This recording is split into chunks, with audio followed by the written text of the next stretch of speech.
എനിക്ക് അതിനെപ്പറ്റി ഒന്നും പ്രതികരിക്കാനില്ല. പക്ഷേ ഒരു കാര്യം അതിൽ നിന്ന് ഞങ്ങൾ പഠിച്ച പാഠം, ഇത് ഇനി ആവർത്തിക്കാൻ പാടില്ല, ഇത്തരത്തിലുള്ള തീരുമാനങ്ങൾ എടുക്കാൻ പാടില്ല. അതുകൊണ്ട് ഈ ശബരിമല വഴിപാടിന് വേണ്ടി വാങ്ങുന്ന എല്ലാ സാധനങ്ങളുടെയും പ്രൊക്യൂർമെൻറ്റിൽ അങ്ങേയറ്റത്തെ സുതാര്യതയും ജാഗ്രതയും പുലർത്തുക എന്നുള്ളതാണ് ഇപ്പോഴത്തെ നമ്മുടെ തീരുമാനം. ഇന്നത്തെ പത്രത്തിൽ തന്നെ നമ്മളത് വളരെ വ്യക്തമായിട്ട് കൊടുത്തിട്ടുണ്ട്. 24 ഐറ്റംസ് നമ്മൾ ഓപ്പൺ ടെൻഡറിലേക്ക് പോവാണ്.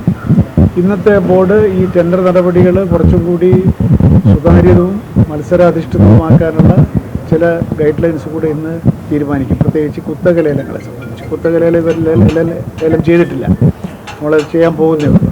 അപ്പോൾ അതിന് ഇന്നത്തെ ബോർഡിലെ പ്രധാന ഒരു തീരുമാനം ആ ഗൈഡ് ലൈൻസാണ്. എങ്ങനെ കുത്തക ലേലത്തിലും ഇതുപോലെ തന്നെ ആക്ഷേപങ്ങളൊക്കെ പണ്ടും ഉണ്ടായിട്ടുണ്ട്.